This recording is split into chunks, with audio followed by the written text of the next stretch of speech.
constant struggle still. I mean, we still have, horrible days. We,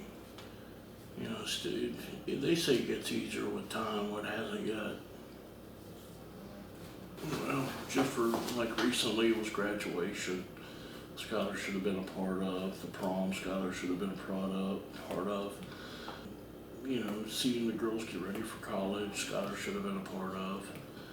Just, everything that teenagers or young adults, I call them, whatever, should be doing now to get ready for their first year of college, Skylar should be doing.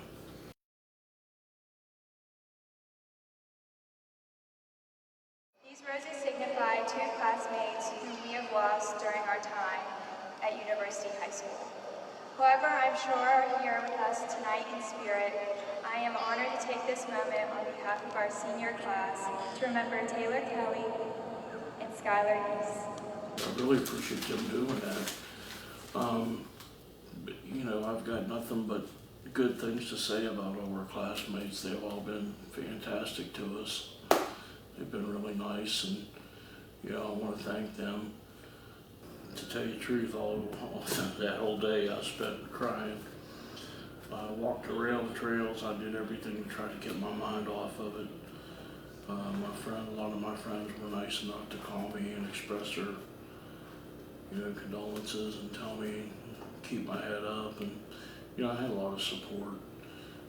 Ryan Stouffer even stopped by the Granville or in the Star City police car and, even tried to lift my morale a little bit. Mary also had a horrible day.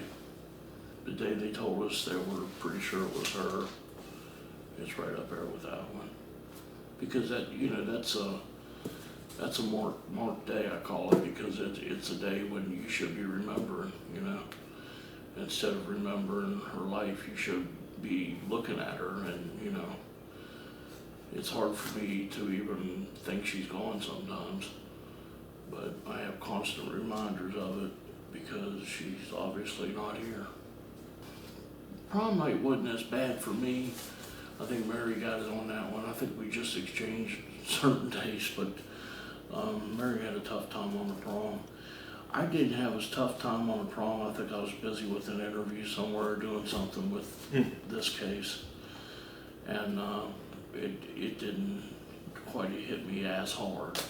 I still was aware of it, knew what day it was, and with our anniversary coming up, and I don't even want to think about calling it an anniversary, but it is. I mean, it's the day she died. And, thanks to Sheila and Rachel. And, I just guess I gotta start having to accept it and try to move on, Sheila Eddy, how do you plead to the offense of murder in the first degree of the felony charge in count 3 of the indictment in this case? Guilty.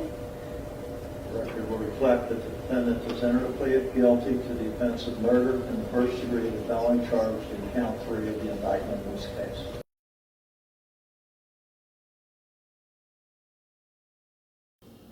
That day was like a closing of a small book, I guess. And I knew after that day, I knew she was going to Lake and she was going to be there for the rest of her life, I hope.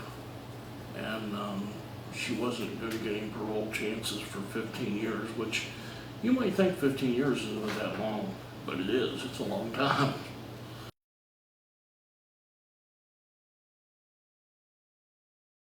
For some reason, Rachel wasn't as hard as Sheila. I think it's because we knew Sheila better and we treated her like our own daughter. We loved her unconditionally.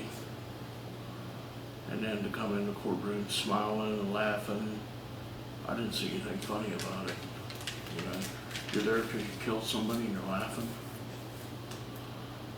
She's a sick individual.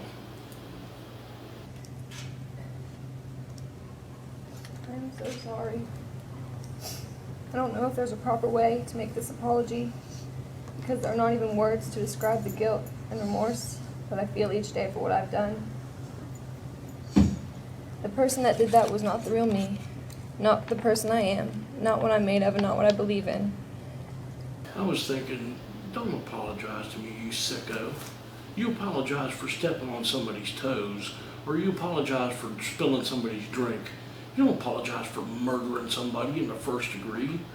Something you thought about doing for a year and then you carried it out. You don't say you're sorry for that, because you're not. You sure in the hell weren't sorry July 6th when you did it.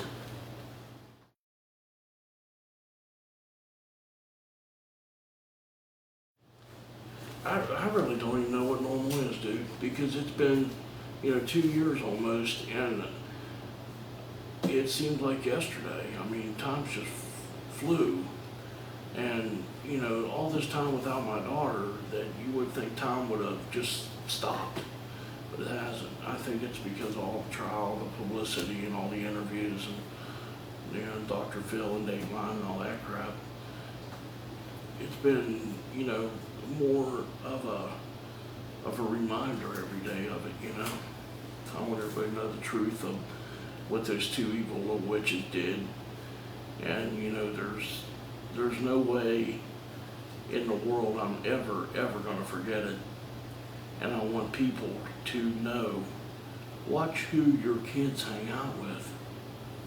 That's the most important lesson in this whole thing. You don't know me, you don't know me from Adam, but good God, please watch me, I mean, that goes for anybody. People let their kids go home with Johnny or Sally or whoever it is. You don't know Johnny or Sally's dad's a pedophile, you don't know if that's the case. You don't know if they've done some horrible crime sometime. That's where you need to do your homework, Make sure you know. Because not knowing could land you having a dead child, God forbid. It's 2 years of pure hell we go through. And I mean pure hell. Unless you've had something like this happen to you before, you'll never understand what we went through and still going through every day. And when I die, I better go to heaven, because I sure lived hell on earth.